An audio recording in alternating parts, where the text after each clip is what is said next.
2020년도 한 해가 이제 다 지나가고 52주 예배 중에서 마지막 예배를 이제 드리게 되었습니다. 저는 마지막 이 예배 말씀을 준비하면서 마음속에 좀 궁금했어요. 그게 뭐냐면 여러분들이 올 한 해를 보내면서 하나님의 은혜를 얼마나 알고 깨닫고 실제로 감사하고 있는지, 작년에 발견했던 하나님의 은혜에 대한 깊이와 넓이보다 올 한 해 살아가면서 말씀 속에서 내 인생의 삶 속에서 하나님의 은혜를 얼마나 넓게 깊이 발견하고 실제로 하나님께 감사하며 이 송년을 맡고 있는지가 마음에 궁금했어요. 저는 로마서 6장 14절과 15절에 있는 말씀을 참 좋아합니다. 무슨 말씀이냐면 하나님께서 우리를 법 아래 두지 아니하고 은혜 아래 두셨다라는 대목입니다. 하나님이 우리를 은혜 아래다 두시고 은혜로 우리를 살피시고 은혜 아래서 살게 하셨다는 것입니다. 그런데 처음에 이 말씀을 제가 들었을 때는 그렇게 마음속에 깊이 아멘하고 받아들여지지가 않았어요. 왜냐하면 내가 늘 고생하고 맘대로 안 되고 속상한 일이 많으니까. 근데 이제 한 해 한 해 인생을 살아가고 말씀을 깨닫고 하면서 야, 이 말씀 진짜 맞다라는 생각이 들어요.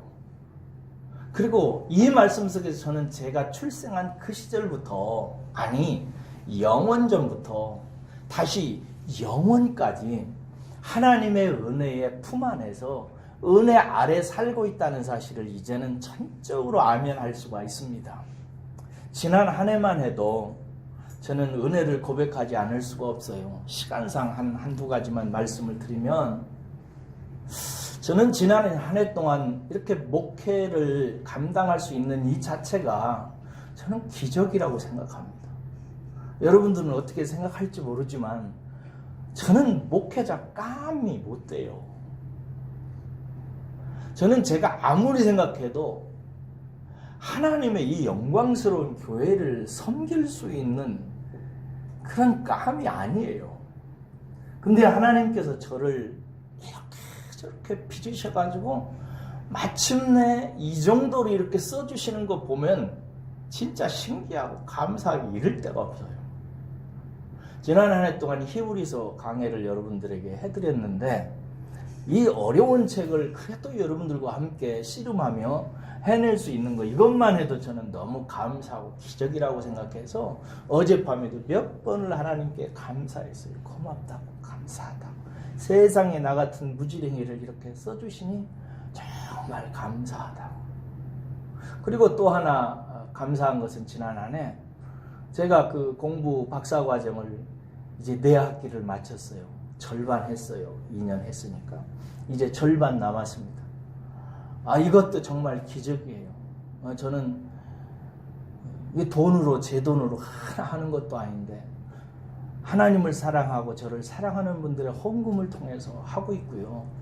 또 지난 학기에는 제가 건강이 여의치가 않아가지고 제 마음속으로 이거 중단해야 되는 거 아닌가 생각할 정도로 좀 마음이 심각했는데, 그래도 하나님께서 이런저런 은혜를 베풀어서 제가 회복할 수 있는 기회를 주셔서 마쳤어요. 저는 이것도 기적이라고 생각하고 정말 감사해요. 뭐 한두 가지가 아니에요. 다 은혜입니다. 여러분들은 지난 한 해 생각하면서 어떠십니까? 심령에서 정말 감사가 나오십니까? 오늘 말씀의 목적은요, 하나님의 은혜를 이해하고 감사하면서 여러분들이 이 한 해를 접을 수 있게 제가 좀 도와드리는 거예요. 여러분들은 진짜 하나님의 은혜를 받은 사람들이거든요. 여러분들이 받은 복을 뭐라고 말할 수가 없어요. 그렇게 큰 복을 받고 은혜 아래 있는 분들입니다. 그런데 어떤 분은 이 은혜를 아직 가슴으로 그렇게 절감하지 못할 수가 있어요. 그럴 수 있어요. 왜 그러냐면요, 그 가장 큰 이유 중에 하나가 하나님의 은혜가 무엇인지를 모르고 하나님의 은혜를, 하나님께서 그 은혜를 어떻게 입혀주시는지 하나님의 그 섭리를 몰라서 그래요.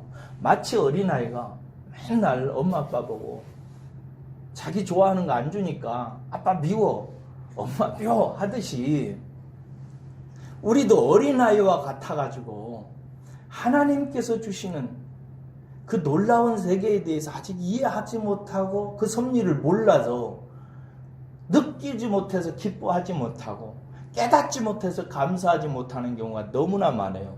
그런 부분에서 오늘 작은 도움이라도 좀 됐으면 좋겠다 생각해서 오늘 말씀을 선택했습니다. 자, 먼저 오늘 말씀에서 하나님이 모든 것을 지으시되 때를 따라 아름답게 하셨고 라는 말씀을 보십시다. 하나님이 모든 것을 지으시되 때를 따라 아름답게 하셨대요. 이 말을 조금 더 쉽게 풀으면 하나님께서 모든 것들을 지으셨는데 그 모든 것들을 지으실 때에 그것들의 때마다 제 때에 아름답도록 만드셨다는 거예요. 그런데 여기서 아름답다는 말의 뜻을 정확하게 이해하시는 것이 중요합니다. 이 아름답다는 말은 히브리 말로 야페라고 하는 말인데요. 이 야페라는 말에는 두 가지 뜻이 있어요. 하나는 아름답다, beautiful이라는 뜻이고 하나는 적절하다는 뜻이에요.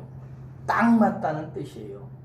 근데 어떨 때 아름답다라고 쓰여지고 이 야페가 어떨 때 적절하다고 쓰여지냐면요.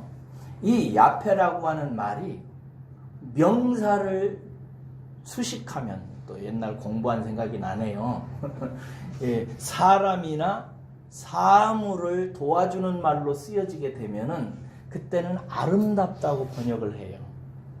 그런데 동사나 부사, 동사, 사람의 움직임, 행위를 도와주는 말로 쓰여지게 되면 적절하다, 알맞다라고 쓰여져요. 그런데 오늘 말씀은 어디를 도와주냐면은 만드셨다는 말을 도와주는 말로 쓰여져요.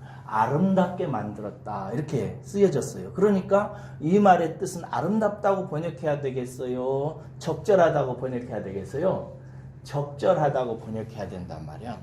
야, 하나님께서 만물을 지으신 후에 그 지으신 만물들이 때에 따라 필요한 것들, 때에 따라 먹어야 되는 것들, 때에 따라서 공급해야 되는 것들을 그때마다 적절하게 하신다 이거. 그것들에 딱 맞게 공급하신다 이런 뜻을 갖고 있어요. 여러분, 봄이 오면 날씨가 따뜻해지잖아요. 왜 따뜻해지죠? 만물이 이제 소생하고 싹을 틔우고 살아나야 되기 때문에 그랬죠. 그래서 만물에게는 봄이 되면 따뜻한 것이 적절한 거예요. 그렇죠? 여름이 되면은 날씨가 비가 많이 와요. 그렇죠? 왜 비가 많이 와요? 봄철에 싹을 틔우고 자라나는 만물들이 이게 물이 많이 필요하기 때문에 하나님께서 집중적으로 여름이 시작되면서 물을 부어주시기 시작하는 거예요. 그러니까 여름에 비가 많이 오는 것은 적절한 거예요. 아주 딱 맞는 거라고요. 가을이 되면 여러분 햇살이 따사롭습니다. 그렇죠? 햇살에 들판이나 밖에 나가면 등짝이 따뜻해집니다. 왜 그러죠? 모든 곡식들과 과일들이 여물어야 되기 때문에 일조량이 풍부해야 되는 거예요. 일조량이 부족하면 과일이나 곡식이 잘 여물지를 않아요. 그러니까 가을에는 등짝이 따뜻할 만큼 따스한 빛이 많아야 돼요. 그 따스한 빛이 만물에게 가을이라고 하는 때에 적절한 거죠. 겨울에는 추워요. 나는 좀 춥지 않았으면 좋겠어. 왜 우리를 사랑하신다고 하면서 이렇게 춥게 하시는지 모르겠어 라고 불평하면 안 돼요. 왜냐하면 겨울은 추워야 돼요. 눈도 와야 되고. 왜냐하면 만물이 쉬어야 돼요. 땅도 쉬어야 되고 나무도 쉬어야 되고 사람도 쉬어야 돼요. 그래서 겨울에는 만물의 때에 맞게 적절하게 하나님께서 춥게 하시는 것, 추운 것, 눈 오는 것, 이것이 적절한 거예요. 하나님께서 만물을 지으시고 그 때에 따라서 적절하게 딱 맞게 은혜를 베풀어 주시는 방식이 이런 거예요. 인생도 마찬가지입니다. 여러분 어렸을 때는 부모님의 절대적인 도움을 입게 하세요. 어린애가 나는 내가 할 거야 해도 어머님과 아버지의 절대적인 사랑과 은혜를 덧입게 만들어요. 그게 그때는 적절하기 때문에 그래요.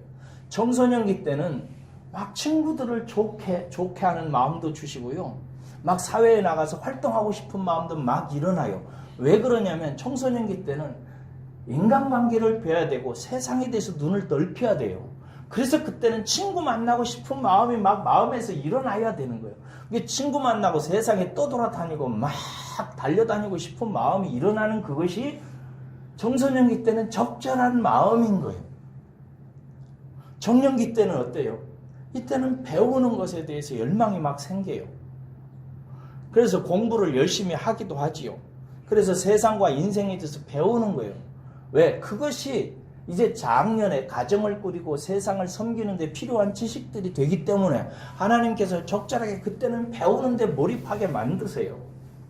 작년 때는 가정을 꾸리고 세상을 그렇게 섬기고요. 그리고 노년이 되어서는 자꾸 몸이 약해지고 힘들어지고 여기저기 아파요. 아니 은혜의 하나님이 왜 인생을 이렇게 아프게 하고 힘들게 하고 여기저기 고장나게 할까요? 그것은 이제 죽을 때가 됐기 때문에 그래요. 이제 곧 하나님이 부르시는 영원한 세계로 들어가야 될 때가 된 거예요. 그래서 이제 세상에서 사는 삶을 정리하고 내가 왜 이렇게 약해지는지, 인생이 무엇인지, 지금까지 살아온 삶이 무엇인지에 대해서 생각하게 만들게 하기 위해서 그런 거예요. 이제 내가 죽을 때가 되어가는구나. 이제 하나님 앞에 가야 될 때가 다가오고 있구나. 이제 내가 내 인생을 잘 마무리해야 되겠구나. 내 인생의 가을이 이미 접어들었구나. 라고 하는 사실을 알게 하기 위해서 나이 드셨을 때는 적당히 아프셔야 돼요. 안 아프고 건강하잖아요? 그럼 맨 놀러만 다녀요. 산으로 다녀요. 친구 만나서 깔깔대고. 그러면서 인생의 노년을 준비를 안 해요. 그래서 노년에는 적당하게 아파서 병원도 다니고 팔다리도 저려가지고 아이고 아버지 하나님 어째요 이래가면서 살아야 이게 정상이라고요. 세상 일반도 그렇게 적절하게 하나님께서 은혜를 베푸시는데 여러분 성도는 얼마나 더 그렇게 하시겠어요? 퀴즈 하나 내볼까요? 여러분 하나님이 지으신 최고의 창조물이 뭔지 아세요? 오늘 본문 말씀에 하나님이 모든 것을 지으셨다고 하는데 그 지으신 모든 것 중에서 최고의 창조물이 뭐게요? 인간. 거기서 끝나면 안 돼요. 성도예요. 사람은 하나님께서 손으로 흙을 가지고 만드셨어요. 그렇죠? 그런데 성도는 예수 그리스도의 보혈의 피로 만드셨어요. 예수 십자가에 자기 아들의 피로 빚어내 놓은 것이 저와 여러분들이에요. 그러니까 세상 만물을 처음은 말씀으로 만드시고 그 다음엔 손으로 만드셨지만 우리는 예수 그리스도의 보혈의 피로 만들어진 그렇게 귀중한 존재예요. 여러분 이건 사람의 표현으로 있을 수 없지만 내 아들의 피로 뭔가 이루어진 것이 있다면 그것을 내가 얼마나 아끼고 귀하게 여길까요? 하나님께서 당신의 아들 예수 그리스도의 보혈의 피로 우리를 만들었다면 우리를 얼마나 아끼시고 사랑하시겠어요? 그리고 우리에게 얼마나 적절하게 당신이 주셔야 될 것을 주시겠냐 이 말이 있죠. 그러므로 여러분 기억하셔야 돼요. 내가 받은 이 몸 정말 적절한 거예요. 내 모든 육체 하나님께서 내게 적절하게 주셨다는 사실을 이해하고 깨달아 가셔야 돼요. 그리고 내가 지금 이런 집에서 태어나서 이런 부모와 형제 밑에서 자라고 내가 지금 살아가고 있는 가정과 환경과 내 직장과 모든 것이 여러분 때를 따라 적절하게 주시는 하나님의 은혜의 결과라고는 사실을 받아들이시기를 주의 이름으로 축원합니다.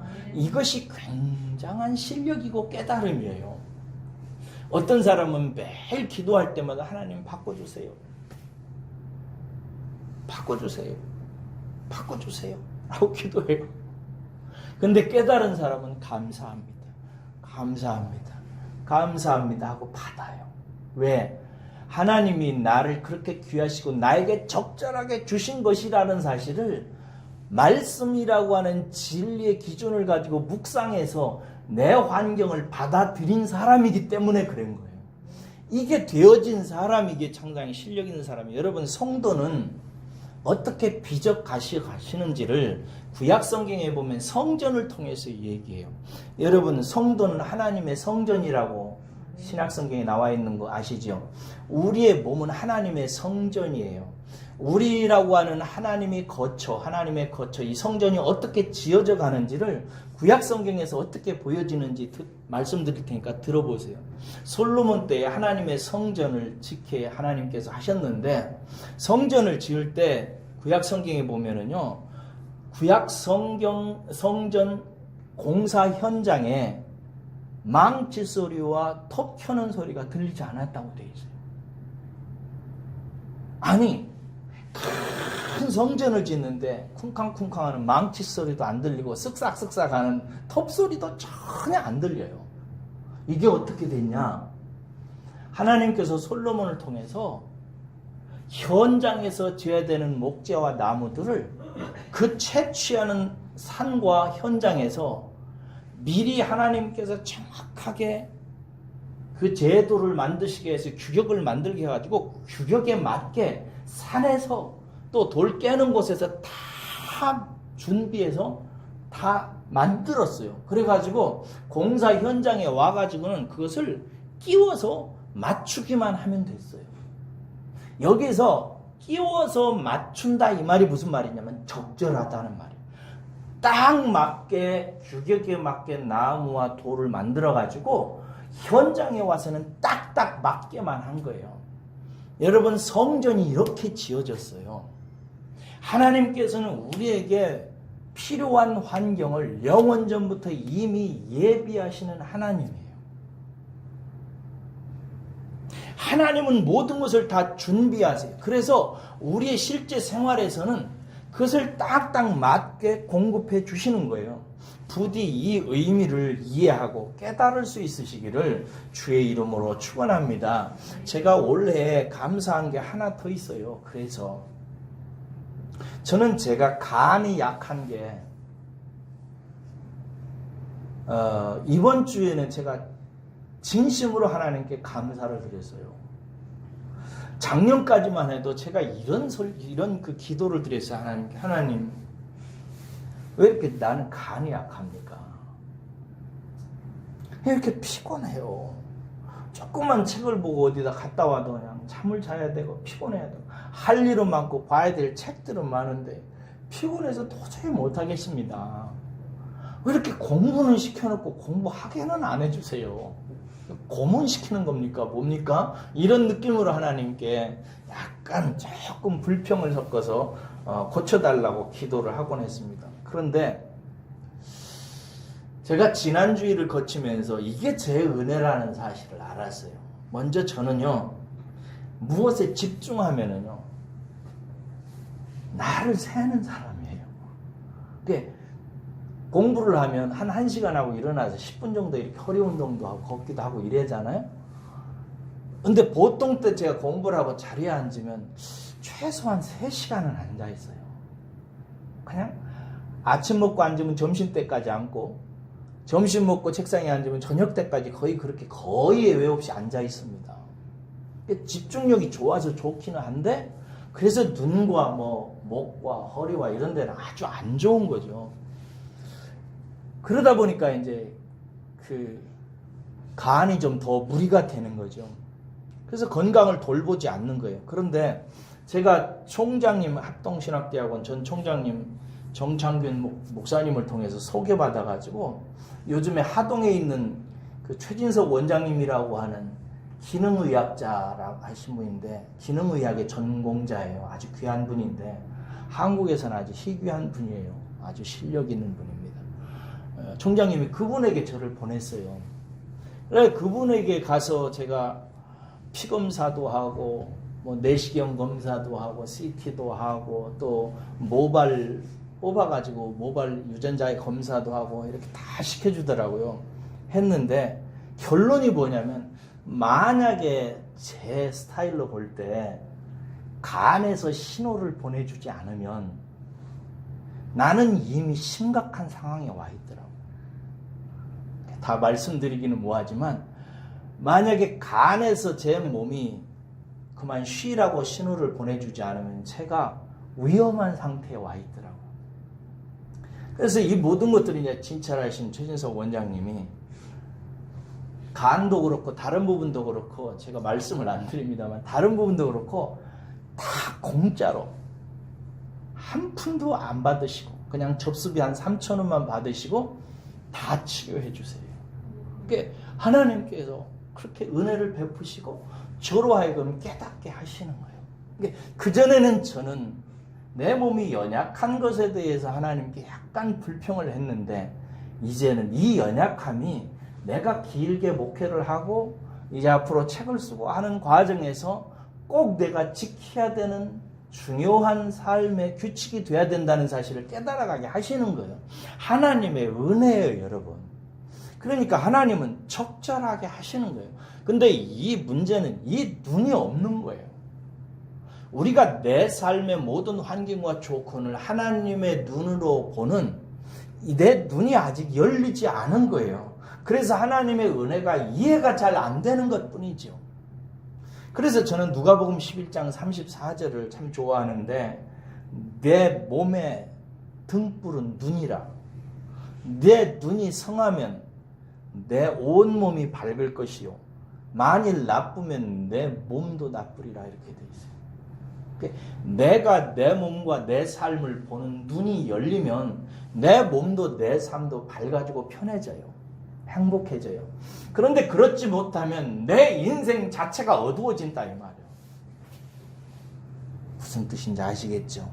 내 눈이 열려지지 않으면 내 인생, 운명, 삶, 환경, 여건 모든 것이 다 어두운 것이 되어져 가기 시작해요. 여러분 하나님이 지으신 당신의 아들의 피로 곱게 지은 우리를 하나님이 때를 따라서 적절하게 아름답게 하신다고 하는 이 진리를 오늘 이 연말에 꼭 가슴에 품고 여러분의 삶을 한번 가만히 돌이켜보세요. 여러분의 생활 습관, 마음 태도, 그리고 여러분들의 열정과 여러분들이 좋아하는 것과 이런 것들을 가만히 생각해보고 여러분들에게 지금 주어지고 때로 눈물 짓게 하는 것이 나로 하여금 무엇을 깨닫게 하고 무엇을 은혜를 덧입혀 주시려고 하는지 그 부분을 생각하고 묵상해야 돼요. 두 번째로 주목해야 할 것은 때를 따라 적절하게 은혜를 베푸시는 목적, 이유, 기준 이런 것들이에요. 하나님께서 왜 때를 따라서 적절하게 이런 은혜를 나에게 입혀주시는지, 하나님께서 적절하게 하신다는 지금까지 이 설교가 좀처럼 마음에 동의 되지 않는 분이 있을 거예요. 그 이유가 있어요. 이제 말씀드린 이것과 연관이 있어요.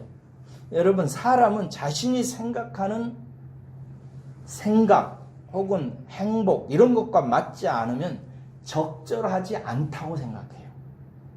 예를 들어서 사람들은 건강한 게 적절하다고 생각해요. 아픈 것은 적절하지 않다고 생각합니다. 그런데 여러분 마음속에 도둑놈이 있으면 그 사람은 아픈 게 낫습니다. 그래요 안 그래요?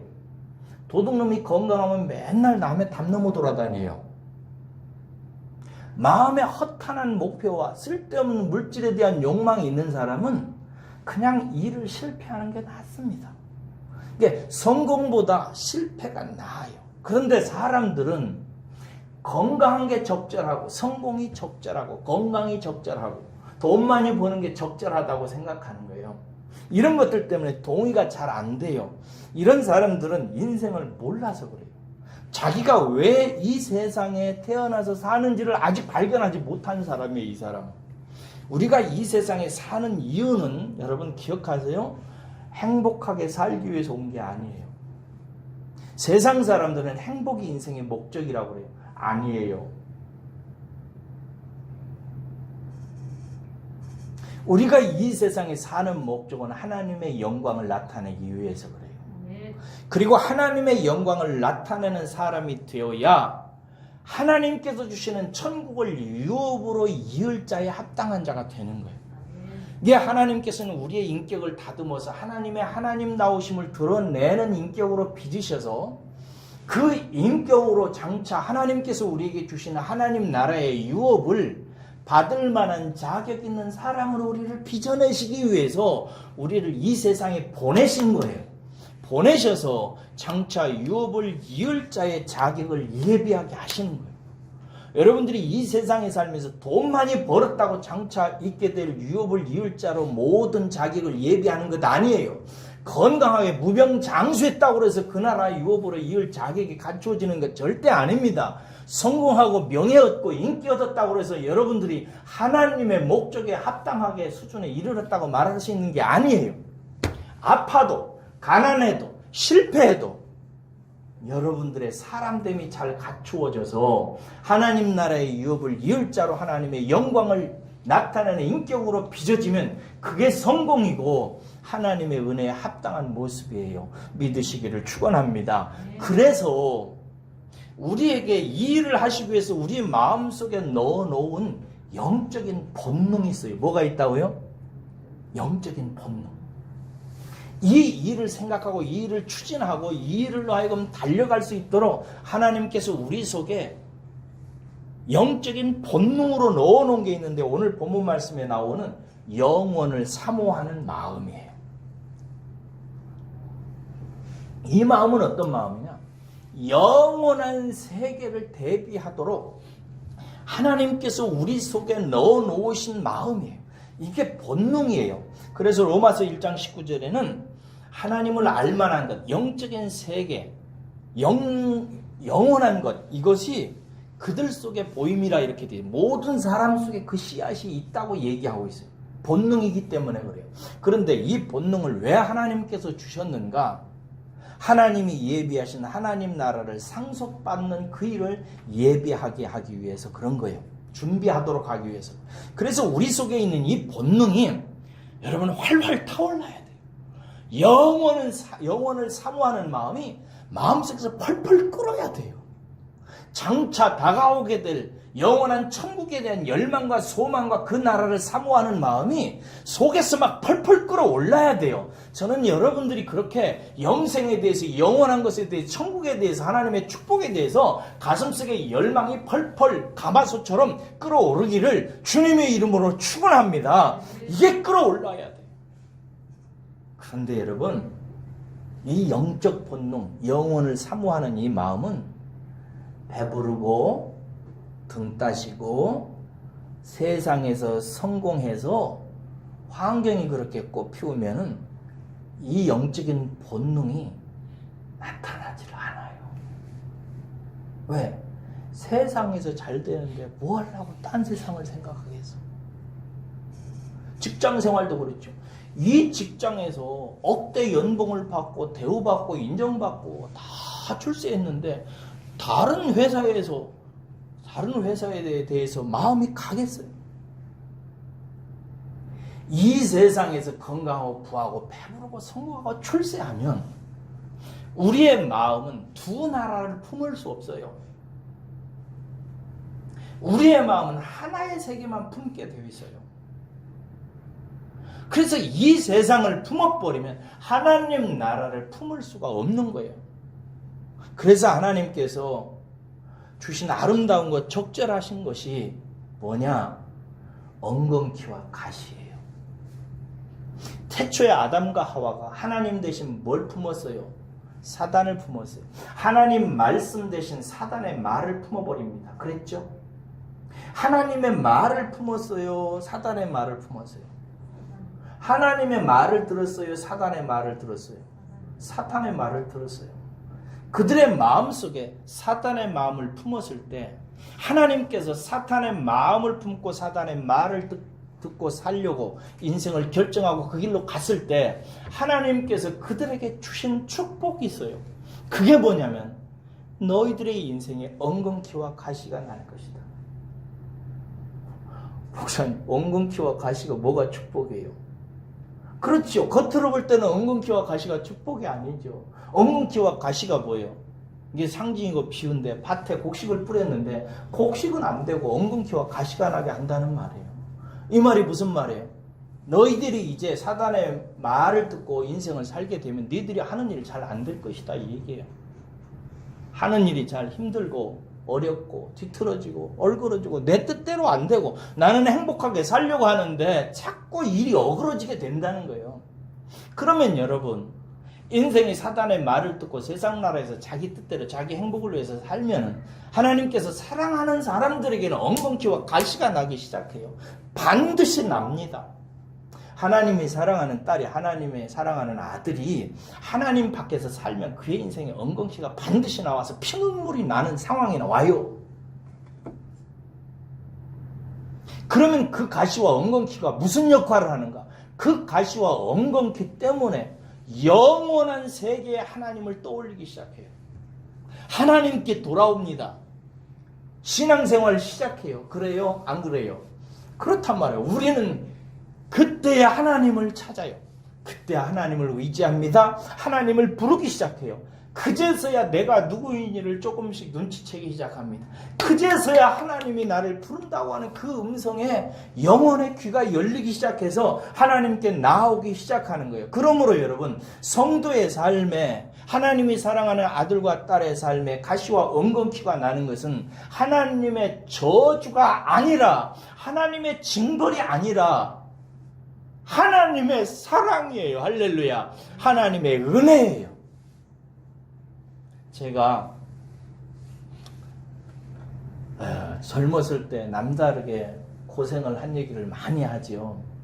왜냐하면 그만치 많이 깨달았기 때문에 그래요. 저는 태어났을 때 매우 약하게 태어났어요. 그래서 지금도 그렇게 약해요. 그리고 집안은 되게 가난했어요. 그리고 또 얼굴은 곰보딱지처럼 뭐가 잔뜩 나고 그래 늘 친구들한테 맞고 가난하고 병들고 늘 이렇게 살았어요. 그런데 언제부턴가 제가 여러분들에게 이것이 은혜라고 말하기 시작하는 거예요. 왜 그러냐면 이랬기 때문에 제가 인생에 대해서 생각하기 시작한 거예요. 도대체 사는 게 뭔가? 만약에 제가 건강하고 친구들 사이에 인기가 있고 공부도 잘하고 하는 일마다 잘 되면 이런 고민을 했겠어요? 안 하죠. 제가 연약하고 병들고 아프고 가난하고 늘 버림받고 이러니까 내 마음속에 어린 마음인데 불구하고 도대체 이게 산다는 게 뭐냐? 진짜 살아야 되나? 하나님은 왜 나를 세상에 보냈지? 그냥 죽을까? 이런 생각하면서 살기 시작하다가 하나하나 인생에 대해서 눈이 뜨여지기 시작한 거예요. 그래서 책을 읽고 그래서 울고 하나님 앞에 기도하고 매달리고 이러면서 나중에 알고 보니까 내 청춘의 시절에 지독스럽게 하나님께서 몰아치신 환난의 바람은 나를 하나님의 사람으로 빚어내기 위해서 하나님께서 붙들고 거닐으셨던 광야였던 거예요.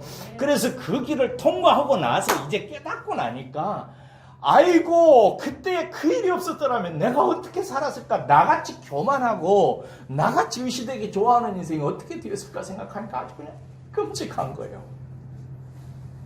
그래서 감사하는 거예요.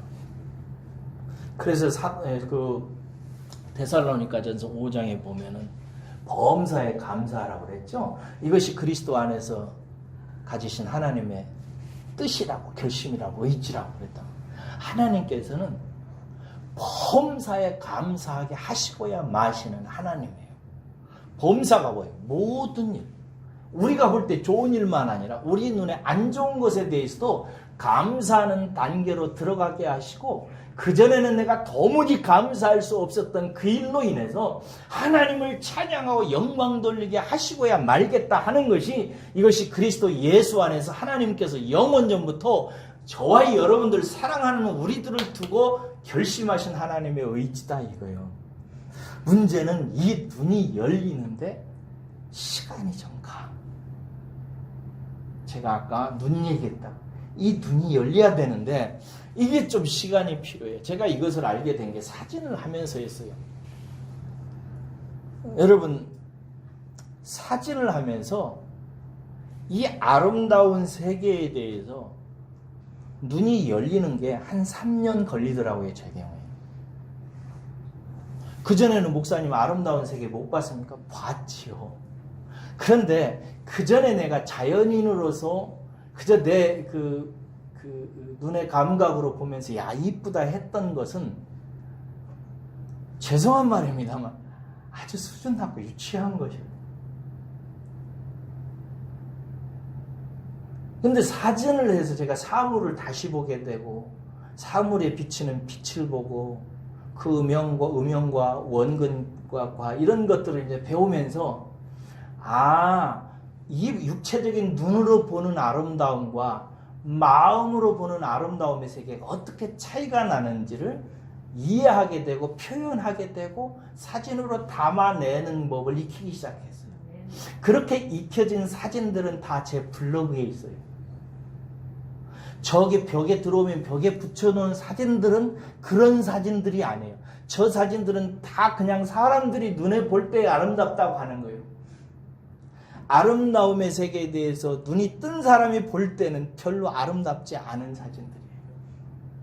근데 제가 왜 그걸 붙였느냐? 일반 사람들이 보고 그냥 좋아하라고 붙인 것이에요. 이게 시간이 걸리는 거예요. 우리의 영적인 세계를 보는 눈도 마찬가지예요. 일반적인 사람들이 보는 거 볼 때 적절하다, 이건 좋은 것이다 라고 하는 것하고, 뭔가 깨달아서 시각이 열린 사람들이 볼 때 적절하다는 것하고는 차이가 있어요. 어린아이는 아빠가 매를 때리면 하나도 적절하지 않아요. 왜 때리냐고, 아빠 미워 막 이러면 하나님께 그러죠. 그러나 시간이 지나고 나이를 먹고 인생을 알아갈 때, 어린 시절에 내 종아리에 댔던 아버지의 회초리는 나를 사랑하셔서 눈물로 때린 아버지의 사랑에 매였다는 사실을 알게 되죠. 그리고 고마워하게 되죠. 감사하게 되죠. 이 눈이 이제 열려가기 시작하는 거죠. 그렇게 열릴 때 우리가 하나님께 감사하게 돼요. 그래서 그걸 감사하게 하기 위해서 하나님께서 우리의 마음속에 영원을 사모하는 마음을 두시고, 이 영혼을 향해서 내게 적절한 것이 무엇인지를 발견해야만 돼요. 우리의 시각에 뭐가 나에게 적절한가? 기준이고요. 내 영원한 삶에 이게 좋은 것인가 나쁜 것인가를 보라. 지금 우는 것이, 지금 실패하는 것이, 내가 지금 좀 아픈 것이 앞으로 다가올 영원한 삶에 있어서도 부적절한가? 이걸 진심으로 마음속에 깨닫고 나중에는 그렇다. 이게 제가 그전에 그 온누리교회 하영조 목사님이 하시는 그 카피에 말씀하셨던 말씀이 있어요. 그분이 이런 말 하더라고요. 인생의 지고한 복은 적절하게 고통을 당하는 것이다. 그 적절하다는 단어를 쓰더라고요. 그분이 인생의 지고한 복은, 진짜 좋은 복은 적당히 고생하는 것이다 라고 하는 거예요. 그리고 그 적당히 고생하게 하시는 하나님의 복에 대해서 말씀하시더라고요. 그러면서 당신이 암수술을 10번을 하셨다나 13번을 받으셨다나, 그분이 그렇게 받았잖아요. 한 10번 정도 받았어요, 암수술을. 그러면서 그 얘기를 하면서 자기에게 암이 있는 것이 적절하대요. 그렇지 않으면 나는 이 큰 교회를 감당할 수 없대요. 여러분, 놀라운 고백들이죠. 셋째로 우리가 주목해야 되는 것은 이렇게 우리의 환경에 적절하게 공급하시면서 영혼을 사모하는 본능을 주신 이유가 있어요. 그리고 그 목적이 있어요. 그게 뭐냐면 세 번째, 그러나 하나님이 하시는 일의 시종을 사람으로 측량할 수 없게 하셨도다는 말씀이에요. 이게 하나님이 우리에게 적절하게 환경을 공급하시면서 우리로 하여금 영생을 준비하게 하시는데 이것을 하나님이 어떻게 하시느냐 이거예요. 우리의 불만 중에 하나는 이것을 하는데 내 생각과 내 뜻도 좀 있어줬으면 좋을 수 있다고 생각하기 쉬워요. 그래서 내가 막 구하는 거죠. 그런데 오늘 본문 말씀에 보면은 이 일을 하시는 일의 시종을 사람으로 측량할 수 없게 했다고 그래서 이 표현은 무슨 뜻이냐면 모든 게 하나님의 주권에 달려있게 하셨다는 뜻이에요. 하나님이 하신다는 거예요. 우리에게 적절하게 때를 따라서 주시는 것도 우리의 마음속에 영혼을 사모하는 마음을 통해서 역사하는 이 일도 누가 하느냐? 하나님이 하신다는 거예요.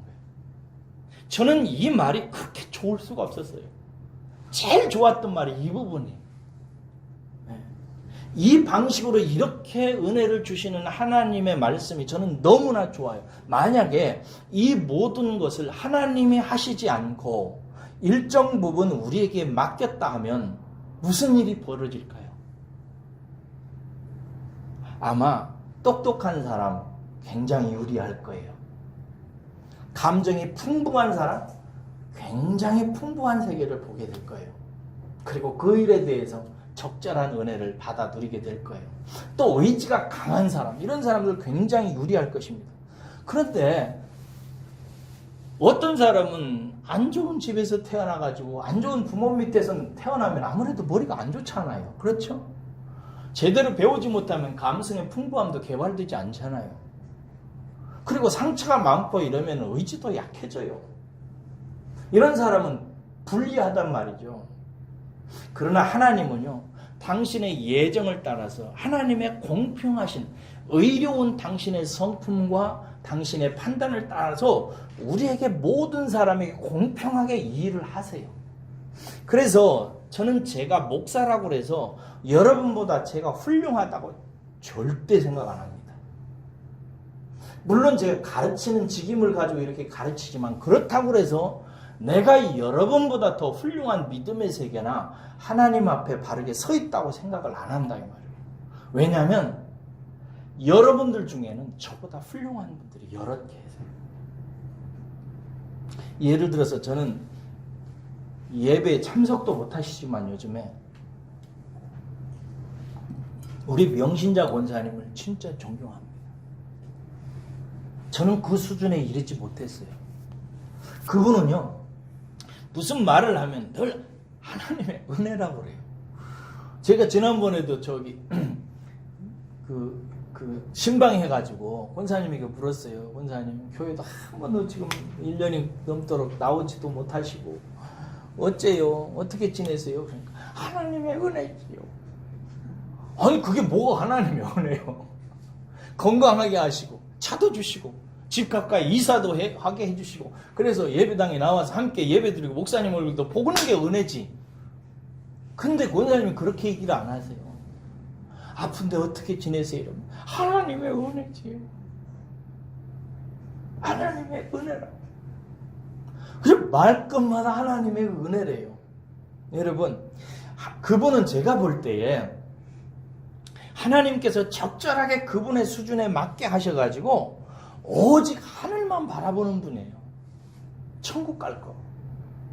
시종이 그리고 모든 것이 하나님께 자기 인생에 달려있다는 사실을 인정하고 그것이 무슨 일이 오든지 간에 그게 하나님의 은혜라고 고백을 하는 거예요. 그러면 명권사님이 나 몰래 무슨 박사학위를 받으셨는가? 그렇지 않아요. 제가 볼 때 인문학적으로는 저하고 비교할 수가 없어요. 저 밑에요. 그런데 하나님께서 그에게 때를 따라 적절하게 은혜를 베푸셨어요. 그리고 그는 그 은혜를 마음 깊은 곳에서 아셨어요. 그리고 온 마음을 다해서 무슨 일을 당하든지 활짝 웃으면서 하나님의 은혜지요 라고 얘기하는 거예요. 그 하나님의 절대적인 주권에 대한 신뢰에 대한 고백을 성경은 믿음이라고 그래요. 그 믿음의 부분에서 저는 아직도 문득문득 이렇게 이해가 안 돼서 하나님께 묻고 막 혹은 할 때는 좀 불만도 갖고 이러거든요. 그런데 명문사님은 제가 볼 때는 그게 없는 것 같아요. 얼마나 수준이 높은 분이에요. 나중에 천국 가면 저는 우리 명문사님 아마 이렇게 쳐다봐야 될 거예요. 이렇게. 사랑하는 여러분, 그래서 오직 믿음만이 의라고 하는 것입니다. 시종을 모든 것에 대한 주권을 하나님께서 가지고 계시고 공평하게 인도하시고 나에게 맡겨 주시고 적절하게 하나님의 영광을 차지하게 하실 것을 믿고 어떤 시련과 어떤 아픔과 눈물이 있어도 여전히 하나님의 은혜라고 고백하면서 그 하나님을 믿고 따르는 삶, 이것이 믿음이고 이 믿음이야말로 하나님께서 의롭다, 맞다, 내가 인정하는 것이다 라고 하나님께서 말씀하시는 이 믿음이야말로, 이 믿음을 의라고 말씀하시는 하나님의 판단 기준이야말로 정말 맞는 거예요. 사랑하는 여러분, 이 모든 게 시간이 걸리기는 해요. 그래서 오늘 이 송년회 아침에 하나님께 예배하면서도 지난 1년 동안 하나님께서 베푸신 은혜 저처럼 똑같이 적절하게 다 받으시고 나서도 지금도 마음이 불편해가지고 언제나 하나님이 나에게 딱 맞는 복 주실까 생각하실 수도 있어요. 그러나 저는 믿어요. 여러분들께 하나님께서 적절하게 은혜 주셔서 두 팔 벌려 영혼의 팔 벌려 하나님을 찬양하게 될 날이 올 줄로 믿습니다.